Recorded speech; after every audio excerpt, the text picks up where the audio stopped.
ശ്രീഹരിം പരമാനന്തമുപദേഷ്ടാരമീശ്വരം വ്യാപകം സർവലോകാനാം കരണം തം ഭജമ്യം.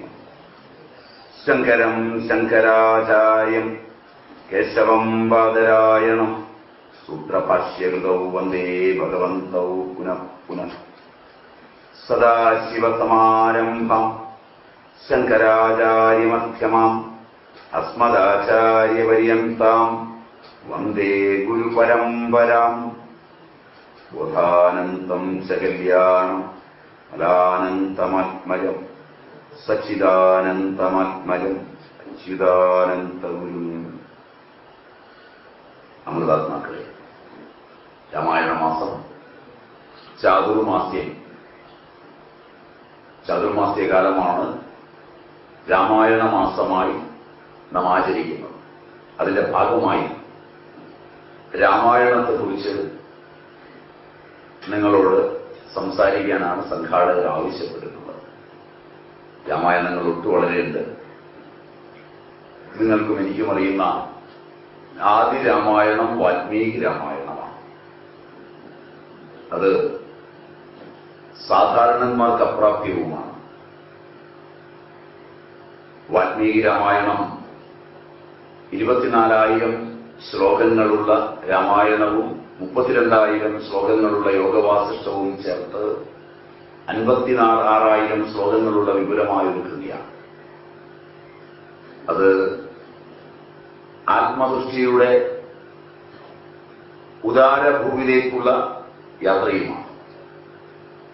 അതിന് ലൗകികമായി പാരത്രികമായി ഒക്കെ ഒരുപാട് ഭാഷകളുമുണ്ട്. ആ രാമായണത്തെ മൂഢമതികൾക്ക് മനസ്സിലാവാത്തത് കൊണ്ട് ആ രാമായണ സന്ദേശത്തെ ഉൾക്കൊണ്ടുകൊണ്ട് വ്യാസൻ 6,000 ശ്ലോകങ്ങളിൽ രചിച്ചു എന്ന് പറയുന്ന ശ്രേഷ്ഠ കൃതിയാണ് അധ്യാത്മരാമായണം മൂലം. മറ്റു പലരുടെ പേരുകളും പറഞ്ഞു കേൾക്കുന്നുണ്ടെങ്കിലും പുരാണാന്തർഗതമായ ചിന്തയിലാണ്. ശ്ലോകങ്ങൾ 6,000 എന്ന് അധ്യാത്മരാമായണം മൂലത്തിന്റെ കാര്യത്തിൽ പറയുന്നുണ്ടെങ്കിലും നിങ്ങൾ വീട്ടിൽ ചെന്ന് കൃത്യമായി രാമായണം മൂലമെടുത്ത് എണ്ണി നോക്കിയാൽ 4,200 ശ്ലോകങ്ങളെ ഉണ്ടാവുള്ളൂ. അതുകൊണ്ട് പിന്നീട് പറഞ്ഞ നമ്പർ തെറ്റിപ്പോയി എന്ന് ധരിക്കരുത്. ബ്രഹ്മാണ്ഡ പുരാണം ഇതേക്കുറിച്ച് വളരെ ഗാംഭീര്യത്തോടുകൂടി പറയുന്ന കാര്യങ്ങളും അധ്യാത്മരാമായണം യഥാർത്ഥത്തിൽ ബ്രഹ്മനാരദ സംവാദമാണെന്നാണ് കൃതി. അതിൽ രാമായണ സംഹിത എന്നാണ് പേര്. ബ്രഹ്മാണ്ഡ പുരാണാന്തർഗതമായ രാമായണ ചിന്തയിൽ ബ്രഹ്മദേവനും നാരദരും തമ്മിലുള്ളൊരു സംവാദമുണ്ട്.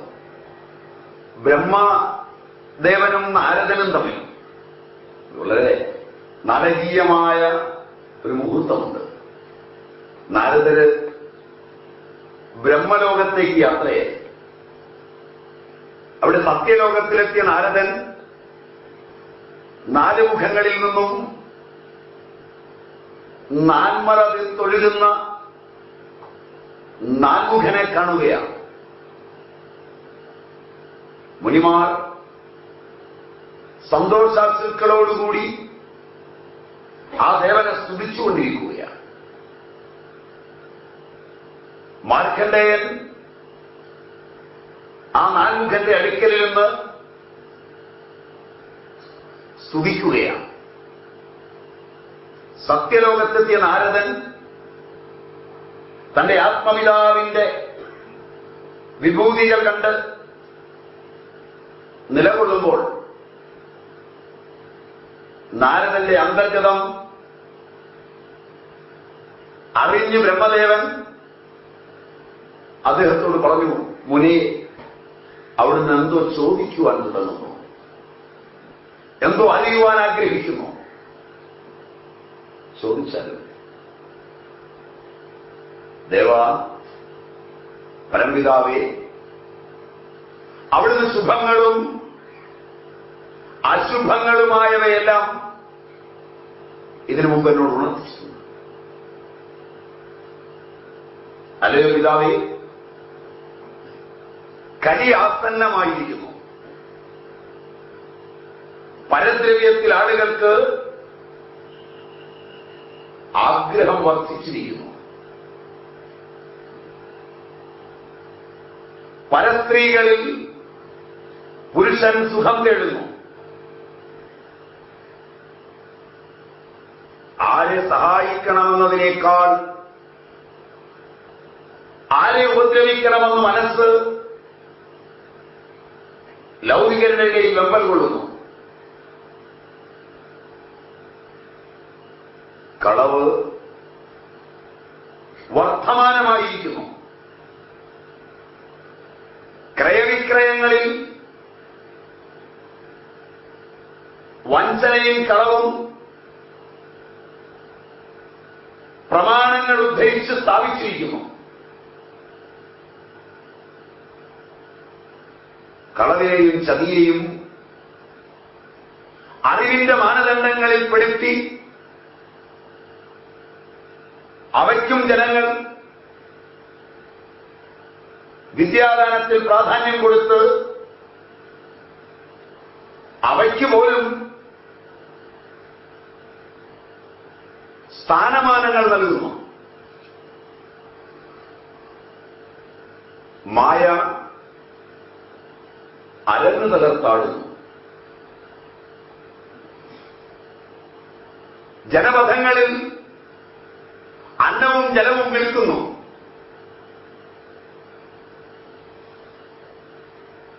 കലിയുടെ ഇരിപ്പിടമായ മദ്യം മാന്യന്മാരുടെ പാനീയമായി മാറുന്നു. പിതാവേ, കലിക്കിരിപ്പിടമായ സ്വർണത്തിൽ സ്ത്രീ പുരുഷ ഭേദമെന്നേ ജനങ്ങൾ ഭ്രമിക്കുന്നു.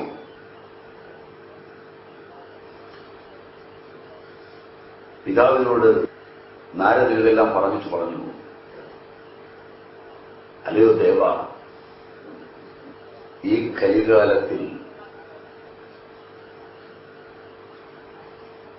ഉദ്ധാരണത്തിനുള്ള മാർഗമുണ്ട്. ജീവന്റെ ഉദ്ധാരണത്തിന്റെ സങ്കല്പഭൂമി ഏതാ?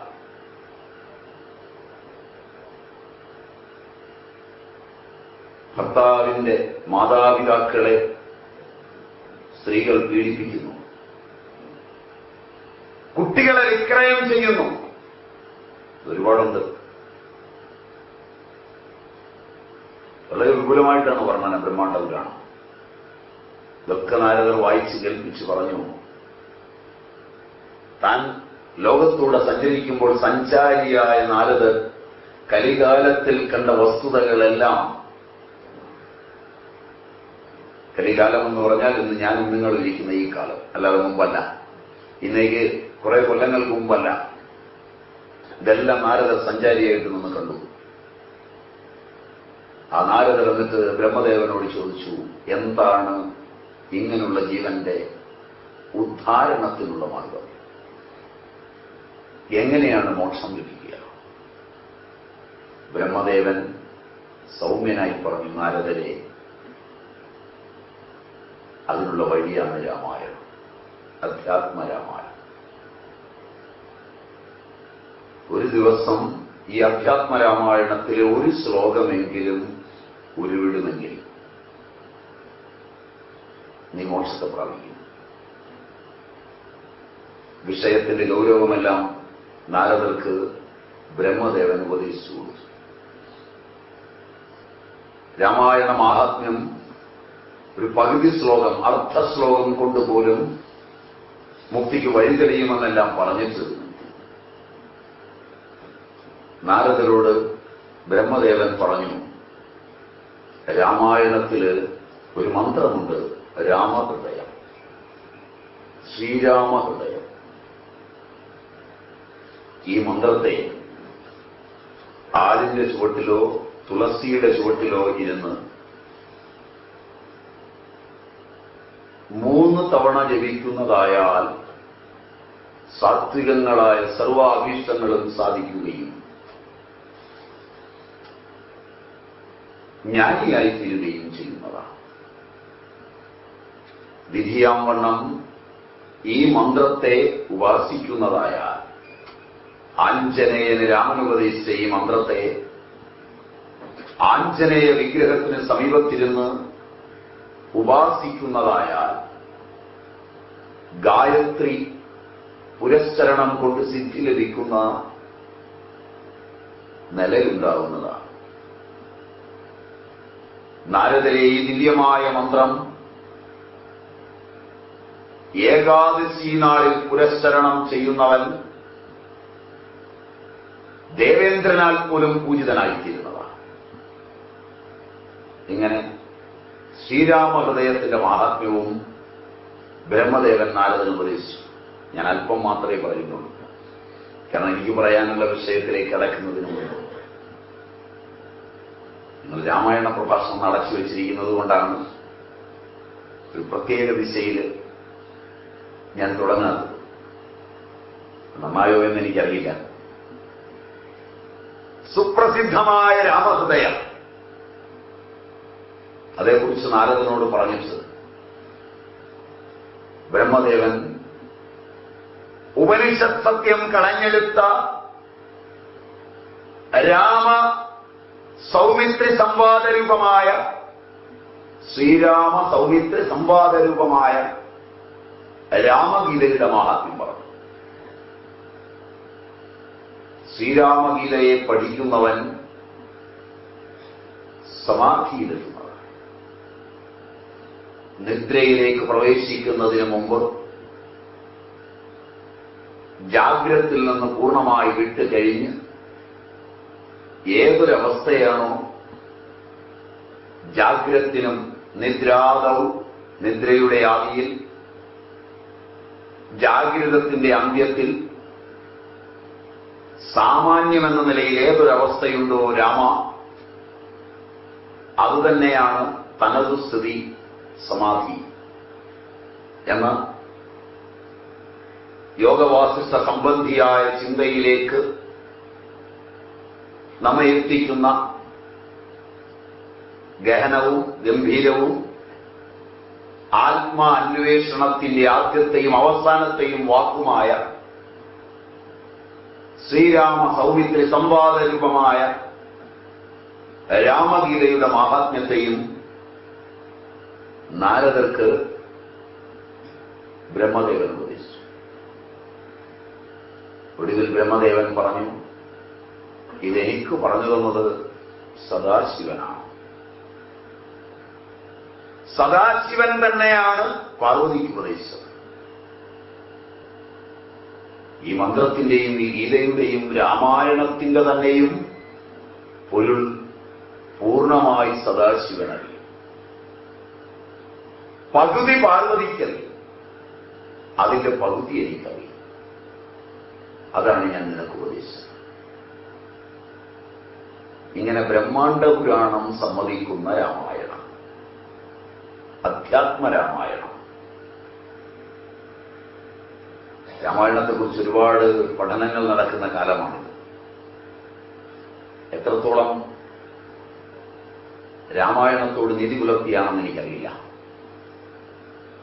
അപ്പോ വാൽമീകി രാമായണം, ബ്രഹ്മനാരദ സംവാദരൂപമായ രാമായണ സംഹിത, വ്യാസ വിരചിതമായ അധ്യാത്മരാമായണം, പിന്നെ തുടർന്നുണ്ടായിട്ടുള്ള എണ്ണമറ്റ രാമായണം. ഭിന്ന ഭാഷയിലുള്ളതല്ല ഞാൻ പറയുന്നത്, സംസ്കൃതത്തിൽ മാത്രമുള്ളവ. അതിന്റെയൊക്കെ വിവർത്തന രൂപങ്ങൾ ഒരുപാടുണ്ടാവും. അനന്തരാമായണം, അത്ഭുത രാമായണം, കാളിദാസ രാമായണം, ഇങ്ങനെ രാമായണങ്ങൾ ഒട്ടനേകം. രാമനെയും രാമായണത്തെയും അവലംബിച്ച് ഏതാണ്ട് മഹാകാവ്യങ്ങളും നാടകങ്ങളും ഒക്കെയായി 2000-ത്തിലധികം കൃതികൾ മൂലത്തിൽ. വിഭിന്നങ്ങളായ ഭാരതീയവും അഭാരതീയവുമായ ഭാഷകളിൽ ലക്ഷോപലക്ഷം കൃതികൾ അവയെ ഉപജീവിച്ചു വന്നതാണ്. ഈ രാമായണങ്ങളെയും രാമായണ കഥയെ അവലംബിച്ചുണ്ടായിട്ടുള്ള കാവ്യനാടകാദികളെയും ആസ്വദിച്ചും വിമർശിച്ചുമുണ്ടായിട്ടുള്ള കൃതികൾ അവയും സാധാരണ സംഖ്യകളെയൊക്കെ കടന്നുപോകും. അത്ര വിപുലമായൊരു ലോകം ഈ രാമായണത്തിനുണ്ട്. ഏതെങ്കിലും ഒരു മതമോ ഏതെങ്കിലും ഒരു സമൂഹമോ എന്നെങ്കിലും ഇതിന്റെ പ്രചരണം ഏറ്റെടുത്തതുകൊണ്ട് ഉണ്ടായതുമല്ല. ഏറ്റെടുത്ത് കഴിഞ്ഞതിനു ശേഷം തുച്ഛകൃതികൾ മാത്രമേ ഉണ്ടായിട്ടുള്ളൂ എന്നും അവ രാമായണത്തിന്റെ മനോഹാരിതയെ കളഞ്ഞു കുളിച്ചിട്ടുമുണ്ട് എന്നുള്ളതാണ് പലപ്പോഴും വസ്തുത. ഞാനും നിങ്ങളുമൊക്കെ രാമായണം പഠിക്കാൻ തുടങ്ങുന്നതിന് എത്രയോ മുമ്പ് വിശ്വഭാഷയിലെല്ലാം രാമനും രാമായണവും എത്തിക്കഴിഞ്ഞിരുന്നു. ഒരുപക്ഷെ രാമന്റെയും കൃഷ്ണന്റെയും ശൈവാഗമങ്ങളുടെയുമൊക്കെ സൈദ്ധാന്തിക പഠനങ്ങൾ എത്രയോ സംവത്സരങ്ങളായി വിശ്വമാകെ നിറഞ്ഞു നിൽക്കുന്നു. ഇത്തരുണത്തിൽ രാമായണത്തെ ഒന്ന് അറിയാൻ ശ്രമിക്കുക. ഏതെങ്കിലും ഒരു മൂലയിൽ നിന്ന് 2 3 ക്ലാസ്സിന് അതിനെ കഴിയും. രാമായണം പഠിക്കാൻ ഒരുങ്ങുമ്പോൾ തന്നെ അതിന്റെ അന്തസത്ത ശ്രീരാമഹൃദയ മന്ത്രത്തിലാണെന്ന് ഞാൻ സൂചിപ്പിക്കുകയില്ല. രാമനും സീതയുമൊന്നും നാം ഇന്ന് സങ്കല്പിക്കുന്നവരൊന്നുമല്ല. അതുകൊണ്ട് രാമനെയും സീതയെയും അതിന്റെ തനിസ്വരൂപത്തിൽ അറിയണമെങ്കിൽ ആത്മാവിലൂടെ ബഹുദൂരം സഞ്ചരിക്കേണ്ടി വരും. അത് ക്ലിഷ്ടവുമാണ്. കാരണം രാമായണങ്ങൾ എത്ര ആവർത്തി വായിച്ചാലും എത്ര തലമുറകളിലൂടെ പഠിച്ചാലും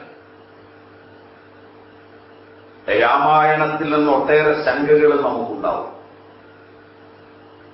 ഒട്ടേറെ കാര്യങ്ങൾ രാമനെ കണ്ടുകിട്ടിയാൽ ചോദിക്കാൻ തന്നെ നിങ്ങൾ മനസ്സിൽ വെച്ചിട്ടുണ്ടാവും. കണ്ടുകിട്ടാത്തതുകൊണ്ട് രാമൻ രക്ഷപ്പെടുക.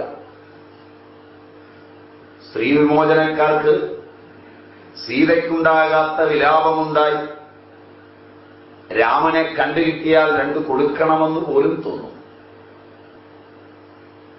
അവര് പരിചയപ്പെടുന്നത് രാമനെയും സീതയെയും ഒന്നുമല്ല, അവരെയാണ്. അതുകൊണ്ട് ഈ കൃതി പഠിക്കാൻ പോകുമ്പോൾ വലിയ മാറ്റം ഉണ്ടാവും. ഭാരതത്തിന് വർണ്ണധർമ്മങ്ങളും ആശ്രമധർമ്മങ്ങളും എന്ന് പറഞ്ഞ് 2 ധർമ്മങ്ങളുണ്ട്. ഏറ്റവും കുറഞ്ഞത് 16 വിധ സംസ്കാര കർമ്മങ്ങളുണ്ട് ഒരു കുഞ്ഞിന്റെ ജനനത്തിൽ. ഇതൊക്കെയുള്ളവർ പഠിക്കുകയും ഉൾക്കൊള്ളുകയും ചെയ്തിട്ടുള്ള സന്ദേശങ്ങളാണിവ. ഇതൊന്നും ഇല്ലാത്തവർ വായിച്ചാൽ മനസ്സിലാകുന്നതുമല്ല.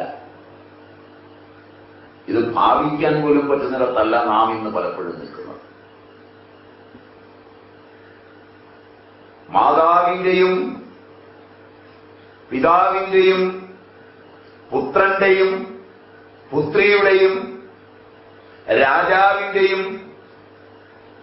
എല്ലാം ധർമ്മങ്ങളെ ഭാരതമടക്കുന്നത് വർണ്ണധർമ്മത്തിന്റെയും ആശ്രമധർമ്മത്തിന്റെയും സദാചാര മൂല്യങ്ങളിൽ നിന്നുകൊണ്ടാണ്. അവയൊക്കെ നഷ്ടപ്രായമായ ഒരു ജനതയ്ക്ക് ഭൂതഭൗതിക പ്രപഞ്ചത്തിന്റെ ആദിമതലങ്ങളിൽ അവന്റെ പിതൃപിതാമഹന്മാർ എഴുതിവെച്ച മഹൽ സത്യത്തെ വായിക്കുവാനോ ഉൾക്കൊള്ളുവാനോ കഴിയില്ല.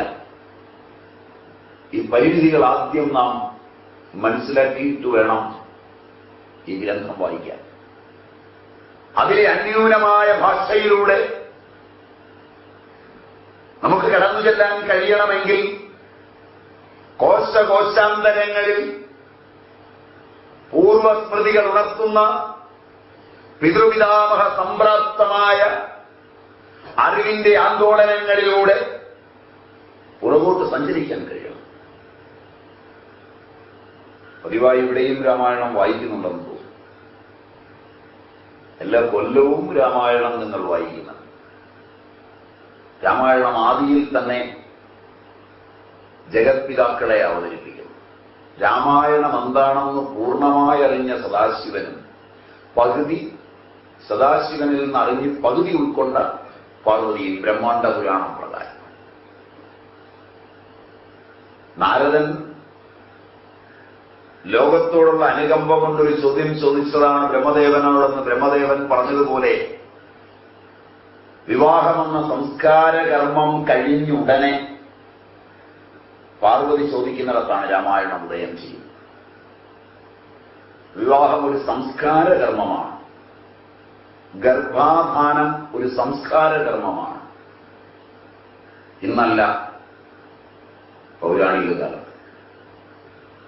പുണ്യാഹവും ഉദകപൂർവവും സപ്തപതിയും പാണിഗ്രഹണവും എല്ലാം അടങ്ങുന്ന വിവാഹമെന്ന സംസ്കാരകർമ്മം ശതം ജീവ എന്ന ഇർക്കും കഴിഞ്ഞ്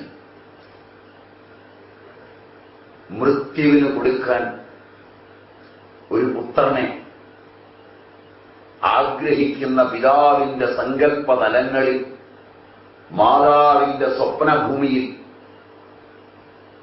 ആദ്യമുദയം ചെയ്ത ജീവന്റെ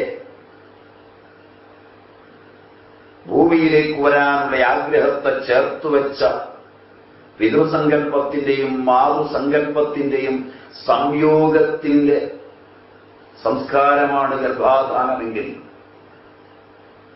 അതിനു മുമ്പ് വിവാഹമെന്ന സംസ്കാരം കൊണ്ട് പൂരിതയായിത്തീർന്ന ഭാര്യ പരദേവതയുടെ പാദാന്തികത്തിലിരുന്ന് ഗുരുവായി സ്വീകരിച്ച് ഈ പ്രപഞ്ചത്തിന്റെ അസ്ഥിരതയെ ആ നാവിൽ നിന്ന് ബോധ്യപ്പെട്ട് കാമനകൾ ഏതുമില്ലാതെ പരേച്ഛയിലോ അനിച്ഛയിലോ സന്തതിക്ക് വേണ്ടി ആഗ്രഹിക്കുമ്പോൾ, പ്രജാതന്തുവിന് വേണ്ടി ആഗ്രഹിക്കുമ്പോൾ അതിനു മുമ്പ് നേടേണ്ടുന്ന ഒരറിവിന്റെ ആദിഭൂതം രാമായണ കാവ്യത്തിലുണ്ട്. ദേവി പാർവതി പരമേശ്വര സന്നിധിയിലെത്തി പതിദേവനെ നമസ്കരിച്ച് ചോദിച്ചതു തന്നെ ലോകതത്വമാണ്. ദേവദേവ എന്താണ് ലോകതത്വം?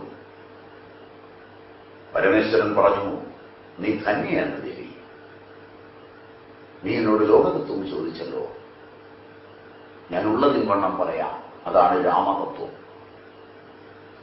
ദേവിക്ക് ആഗ്രഹം ജനിക്കുമാറ് പരിണാമബുദ്ധിയിൽ ദേവൻ കഥാരൂപത്തിൽ രാമായണം പറയാൻ തുടങ്ങുന്നതാണ് അധ്യാത്മരാമായണം മൂലത്തിലും അതിന്റെ വിവിധ ഭാഷാന്തരങ്ങളിലും കാണുന്നത്. നിങ്ങൾക്ക് പൊതുവെ പരിചയം മൂലം അഥവാ എഴുത്തച്ഛൻ എങ്കിൽ എഴുത്തച്ഛന്റെ രാമായണത്തിൽ തന്നെ ഉമാമഹേശ്വര സംവാദമെന്നൊരു ഭാഗമുണ്ട്. അതില് ദേവി പാർവതിയോട് ശിവൻ രാമതത്വമാണ് ലോകതത്വമെന്ന് പറഞ്ഞിട്ട് രാമരാവണ യുദ്ധം കഴിഞ്ഞ് ലങ്കയിൽ നിന്ന് തിരിച്ചെത്തിയ രാമൻ അയോധ്യയിൽ അഭിഷേകം ചെയ്യപ്പെട്ട് കഴിഞ്ഞ് എല്ലാവരും പിരിഞ്ഞു. ആഞ്ജനേയൻ മാത്രം പോയില്ല.